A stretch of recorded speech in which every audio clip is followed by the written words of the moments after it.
അമ്മേ നാരായണ, ദേവി നാരായണ, ലക്ഷ്മി നാരായണ, ഭദ്രേ നാരായണ, അമ്മേ ശ്രീ ഭഗവതി, എല്ലാ ഭക്തജനങ്ങളെയും കാത്തുരക്ഷിക്കണമേ.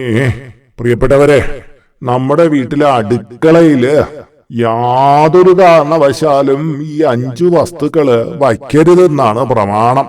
എന്നാൽ നമ്മുടെ പല വീടുകളിൽ ഈ വസ്തുക്കൾ അവിടെ ഉണ്ടാവും. അത്തരം വീടുകളൊന്ന് പരിശോധിച്ചാൽ നമുക്ക് മനസ്സിലാകും, അവിടെ നിത്യം ദാരിദ്ര്യ ദുഃഖമായിരിക്കും, രോഗങ്ങളായിരിക്കും. 5 പൈസ നിലനിൽക്കുന്നില്ല എന്ന് പറയുന്ന പരിദേവനങ്ങളായിരിക്കും അവിടെ നിന്ന് കേൾക്കുക. ഒരുപാട് ദുർനിമിത്തങ്ങൾ ആ വീട്ടിൽ വരും, തൊഴിൽപരമായിട്ടുള്ള പ്രശ്നങ്ങൾ വരും. ശരിക്കും പറഞ്ഞാല് നമ്മുടെ വീടുകൾ എന്ന് പറഞ്ഞാല് ഊർജത്തിന്റെ ഒരു കേന്ദ്രമാണ്. നെഗറ്റീവും പോസിറ്റീവും ആയിട്ടുള്ള ഊർജങ്ങൾ അങ്ങോട്ടും ഇങ്ങോട്ടും പ്രസരണം ചെയ്തുകൊണ്ടിരിക്കും. പോസിറ്റീവായിട്ടുള്ള ശക്തി ഊർജങ്ങൾ വീട്ടിനുള്ളിൽ നിലനിൽക്കുകയും നെഗറ്റീവായിട്ടുള്ള ഊർജങ്ങളെ, ഈ പോസിറ്റീവായിട്ടുള്ള ഊർജങ്ങൾ പുറത്ത് കളയുകയും ചെയ്യും. എന്നാൽ യഥാസ്ഥാനത്തല്ലാതെ ചില വസ്തുക്കളെ നമ്മൾ കൊണ്ടുവയ്ക്കുമ്പോൾ എന്ത് പറ്റും? അതിനെ ചുറ്റിപ്പറ്റി ഈ നെഗറ്റീവ്, അതായത് വിപരീത ഗുണങ്ങൾ കിടക്കും. പക്ഷേ നമ്മുടെ പോസിറ്റീവ് തരംഗങ്ങൾക്ക് കൃത്യമായ രീതിയിൽ തന്നെ നിവാരണം ചെയ്യാൻ പറ്റാതെ അതോടെ പോവുകയും അവിടെ അമംഗളകരമായിട്ടുള്ള കാര്യങ്ങൾ സംഭവിക്കുകയും ചെയ്യും. ഇതാണ് പറയുന്നത്. അതുകൊണ്ട് നമ്മുടെ അടുക്കളയില് ഞാൻ ഈ പറയുന്ന 5 വസ്തുക്കൾ നിങ്ങൾ വയ്ക്കാൻ പാടില്ല. പക്ഷെ വീടിന്റെ മറ്റു ഭാഗങ്ങളിൽ ഇത് വയ്ക്കാൻ പറ്റും കേട്ടോ. അതിന് അതിൻ്റെതായ സ്ഥാനമുണ്ട്, നമ്മൾ അവിടെ വയ്ക്കാം, കുഴപ്പമില്ല. അടുക്കളയിൽ കൊണ്ടുവയ്ക്കരുത് എന്ന് പറയുന്നതില്, എന്നാൽ ഇപ്പൊ നിങ്ങൾ നോക്കിക്കോ, മിക്ക അടുക്കളയിലും കാണപ്പെടുന്ന ആദ്യത്തെ വസ്തു പറഞ്ഞുതരാം. ഒന്ന് മരുന്നാണ് കേട്ടോ. പലതരത്തിലുള്ള മരുന്നുകൾ.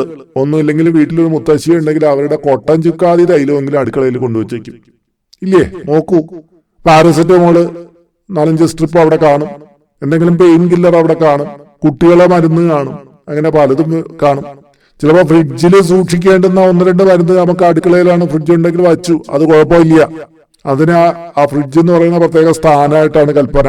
പക്ഷേ അല്ലാതെ അലമാരയിലും മറ്റും നമ്മുടെ അടുക്കളയില് അങ്ങനെ കാണുമല്ലോ, അവിടെയൊക്കെ കൊണ്ട് അലക്ഷ്യമായിട്ട് മരുന്നുകളെ വയ്ക്കരുത്. കാരണം അടുക്കളയുടെ ഊർജം ഭക്ഷണം, ആരോഗ്യം ഇതുമായി ബന്ധപ്പെട്ടതാണ്. അപ്പൊ അവിടെ മരുന്നുകൾ കൊണ്ടുവയ്ക്കുമ്പോ രോഗങ്ങളുടെ ഊർജമായിരിക്കും അവിടെ വന്നുകൊണ്ടിരിക്കുന്നത്.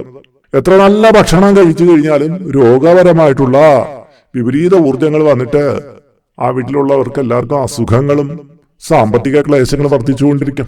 അതുകൊണ്ട് തന്നെ മരുന്നുകൾ കിടപ്പുമുറിയിലോ മറ്റൊരു ഷെൽഫ് ഉണ്ടെങ്കിൽ അവിടെ വയ്ക്കുക, അല്ലെങ്കിൽ സ്റ്റോർ റൂം ഉണ്ടെങ്കിൽ അവിടെ വയ്ക്കുക, അങ്ങനെയൊക്കെ ചെയ്യൂ കേട്ടോ. രണ്ടാമത്തത് ചെരുപ്പ്. അടുക്കളയിൽ പലയിടത്തും ചെരുപ്പ് ഊരിയിടുന്ന രീതിയുണ്ട്. ചെരുപ്പ് സൂക്ഷിക്കാൻ ഷെൽഫുകൾ വീടിന് പുറത്തുണ്ടാവും, ചിലയിടങ്ങളിൽ വീടിനകത്ത് ചെരുപ്പ് ഉപയോഗിക്കുന്നവരും ഉണ്ടാവാം. പക്ഷെ ഇനി എന്തൊക്കെ കാരണമായാലും, കുട്ടികളായാലും മുതിർന്നവരായാലും, ചെരുപ്പ് ഒരിക്കലും അടുക്കളയിൽ കൊണ്ടുവന്ന് ഊരിയിട്ടേക്കരുത്. അവിടെയുള്ള അന്നപൂർണേശ്വരി വാസം നഷ്ടപ്പെട്ടു.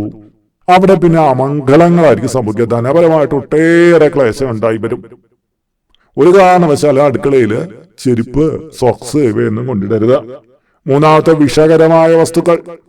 ചിലപ്പോൾ പല്ലിക്ക് ഉപയോഗിക്കുന്ന വിഷം, ഉറുമ്പിന് ഉപയോഗിക്കുന്ന വിഷം, അങ്ങനെയൊക്കെയുള്ള കാര്യങ്ങളുണ്ടല്ലോ. ഇതൊന്നും അടുക്കളയിൽ കൊണ്ടുവയ്ക്കരുത്. കാരണം വിഷവും ആഹാരവും കൂടെ ഒരുമിച്ചിരുന്നുകൂടെന്ന് നമുക്ക് ഏവർക്കും യുക്തി കൊണ്ട് ചിന്തിക്കാം.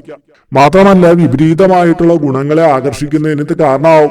അന്നം വിഷകരമാകും, ആരോഗ്യഹാനി വരും, സാമ്പത്തിക ചോർച്ച ഉണ്ടായി വരും എന്നൊക്കെയാണ് കാണുന്നത്. അത് ശ്രദ്ധിക്കുക. ഇനി അധികം ആരും ശ്രദ്ധിക്കാത്തൊരു കാര്യമാണ് പക്ഷിത്തൂവൽ കൊണ്ടുള്ള നിർമ്മിതികൾ. അങ്ങനെ പക്ഷിത്തൂവൽ കൊണ്ടുള്ള ചില കളിപ്പാട്ടങ്ങളും, ചിലപ്പോ ഈ ഷട്ടില് കളിക്കുമ്പോ അതിന്റെ കോക്കില്ലേ, അങ്ങനെയൊക്കെയുള്ള കാര്യങ്ങളൊക്കെ ഉണ്ടല്ലോ. പലതരം പക്ഷിത്തൂവൽ കൊണ്ടുള്ള കാര്യങ്ങളുണ്ട്. ഒരിക്കലും ഇവ അടുക്കളയെ വയ്ക്കാൻ പാടില്ല എന്നാ പറയണത്. കാര്യം ധനലക്ഷ്മി പ്രഭാവത്തെ ചെറുക്കുന്നതിന് ഇത് കാരണമാകും. അതോടുകൂടി വീട്ടില് ഒരു അസ്ഥിരത്വങ്ങൾ ഉണ്ടാകും, ധനപരമായിട്ടുള്ള ക്ലേശങ്ങൾ ഉണ്ടാവും, വഴക്കും വക്കാണങ്ങളും വീട്ടിനകത്ത് കൂടിക്കൊണ്ടേയിരിക്കും, സ്വസ്ഥത കുറഞ്ഞുകൊണ്ടേയിരിക്കും. എനിക്കറിയാം, മുമ്പൊരു കാലത്ത് എവിടുന്നോ ഒരു ഗിഫ്റ്റ് കിട്ടിയിട്ട് ഒരു കുടുംബാംഗം ഒരു പക്ഷിത്തൂവൽ കൊണ്ടുള്ള ഒരു പാവയെ അവരുടെ അടുക്കളയിലെ ഒരു ഷെൽഫിൽ വെച്ചിരുന്നു. ആ വീട്ടിൽ എന്നും ഭാര്യ ഭർത്താക്കന്മാർ തമ്മിലെ കലഹം തന്നെയാണ്. ഭർത്താവിന് എന്നും ധനനഷ്ടം തന്നെയാണ്. ജോലി ചെയ്താൽ പണമൊന്നും കിട്ടുന്നില്ല. അങ്ങനെയൊക്കെ പരാതിയും പറഞ്ഞ് ഒരിക്കൽ കണ്ടുപിട്ടിയപ്പോ ഞാൻ ഈ കാര്യം ചോദിച്ചു, ഇങ്ങനെ ഏതെങ്കിലും പക്ഷിത്തൂവല് കൊണ്ടുള്ള നിർമ്മിതി ഉണ്ടോ നിങ്ങളുടെ വീട്ടിലെന്ന് ചോദിച്ചപ്പോ ഉണ്ട് തിരുമേനി, ഇങ്ങനെ ഒരു കാര്യം ഉണ്ടെന്ന് ഭാര്യ പറയുകയും പിന്നീട് അത് മാറ്റിയതിനു ശേഷം അവരുടെ ജീവിതത്തിൽ വലിയ മാറ്റം ഉണ്ടാകുകയും ചെയ്തു എന്ന് പറയുകയുണ്ടായി. ഇത് പലരുടെയും ജീവിതത്തിലുള്ള ഒരു അനുഭവമാണ്. നിങ്ങൾക്ക് ഇത് ചെയ്യാം. ഇനി 5ാമത്തെ കാര്യം ഒഴിഞ്ഞ അരിപ്പാത്രം എന്നുള്ളതാണ്. അതെ, അരിയിട്ട് വെച്ചിരിക്കുന്ന പാത്രം ഒരിക്കലും അടുക്കളയിൽ ഒഴിയാൻ പാടില്ല എന്നാണ്. പല വീടുകളിലും കാണും പാക്കറ്റ് പൊട്ടിച്ച് ഇട്ട് വെക്കാൻ ഒരു ബക്കറ്റോ അല്ലെങ്കിൽ അതുപോലെ അരിപ്പാത്രങ്ങളോ എന്തെങ്കിലും ഉണ്ടാവും. അപ്പോ നമ്മൾ ചിലപ്പോൾ പാക്കറ്റിൽ മേടിച്ചുകൊണ്ട് സൈഡിൽ വെച്ചിട്ടുണ്ട്, അരിപ്പാത്രം ഒഴിഞ്ഞിട്ടുണ്ട്, നമ്മൾ പിറ്റേ ദിവസം ഇടാന്ന് പറഞ്ഞു വെച്ചിരിക്കുകയാണ്. ഒരിക്കലും പാടില്ല. കുറച്ച് അരിയെങ്കിലും അരിപ്പാത്രത്തിൽ ബാലൻസ് ഉണ്ടാകണം. തീരെ ഒഴിച്ചിട്ടേക്കരുത്. വീട്ടിൽ അന്നം മുട്ടി പോകുന്ന അവസ്ഥകളുണ്ടാവും. അന്നം മുട്ടുക എന്ന് പറഞ്ഞാൽ രോഗങ്ങൾ കാരണം ഭക്ഷണം കഴിക്കാതെ വരാൻ, അല്ലാതെ തന്നെ സാമ്പത്തിക സ്ഥിതിയിലെ ഭംഗങ്ങൾ വരാം, അങ്ങനെ ഉണ്ടാകുന്ന വിഷമതകൾ ഉണ്ടായി വരാം. ഇതൊക്കെ നമ്മൾ വ്യക്തമായിട്ട് അറിഞ്ഞിരിക്കണം. അറിഞ്ഞില്ലെങ്കിൽ ജീവിതത്തിന്റെ ഗതി തന്നെ മാറിപ്പോവും. അതുകൊണ്ട് പ്രിയപ്പെട്ടവരെ, നമ്മൾ അടുക്കളയില് ഊർജദായകമായ വസ്തുക്കളെ സ്ഥാപിക്കുന്നതിനോടൊപ്പം ഇത്തരം ഊർജം കുറയ്ക്കുന്ന നമ്മുടെ ജീവിതത്തിന് വിപരീതമായിട്ടുള്ള അനുഭവങ്ങൾ തരുന്ന കാര്യങ്ങളെ എടുത്ത് മാറ്റുകയും വേണം. ചെറിയ ചെറിയ അറിവുകളാണ് ഇത്, പക്ഷേ ജീവിതത്തിൽ ഉണ്ടാക്കുന്ന ഒരു ഇമ്പാക്റ്റ് ഉണ്ടല്ലോ, അത് പകർന്നിരുന്ന നന്മകളുണ്ടല്ലോ, അത് ചെറുതൊന്നും അല്ല. അതുകൊണ്ട് തന്നെ ഇത് മനസ്സിലാക്കുകയും യഥാവിധി പ്രവർത്തിച്ചെന്നാല് നിങ്ങളുടെ ജീവിതവും ഭവനവും എല്ലാം ഐശ്വര്യപൂർണമായിട്ട് മാറുക തന്നെ ചെയ്യും. അപ്പൊ ഇന്നത്തെ വീഡിയോയുടെ പൂർണ്ണമാവുകയാണ്. ഇതുമായി ബന്ധപ്പെട്ട നിങ്ങളുടെ അഭിപ്രായങ്ങളൊക്കെ പറയൂ കേട്ടോ. ഇതിന്റെ കീഴെ കമന്റ് ബോക്സില് നിങ്ങളുടെ എല്ലാ നിർദ്ദേശങ്ങളും കൊടുത്തേക്കൂ. ഞാൻ സൗകര്യം പോലെ വായിച്ചോളാം കേട്ടോ. ഇത് പുതിയ ചാനലായതുകൊണ്ട് നിങ്ങളുടെ ലൈക്കും ഷെയറും കമന്റും സബ്സ്ക്രൈബ് ചെയ്യുന്ന കാര്യം എല്ലാം ഒന്ന് പരിഗണിച്ചോളണം കേട്ടാ. അപ്പൊ എല്ലാവർക്കും മംഗളങ്ങൾ നേരുന്നു. അമ്മേ ശ്രീ ഭുവനാംബികെ എല്ലാ ഭക്തജനങ്ങൾക്കും ആരോഗ്യ ഐശ്വര്യ സൗഖ്യങ്ങളെല്ലാം കൊടുത്ത് അവരുടെ ജീവിതത്തിന് മേൽഗതി വരുത്തണേ. അമ്മേ ശ്രീ ഭഗവതി നമോ നമഃ.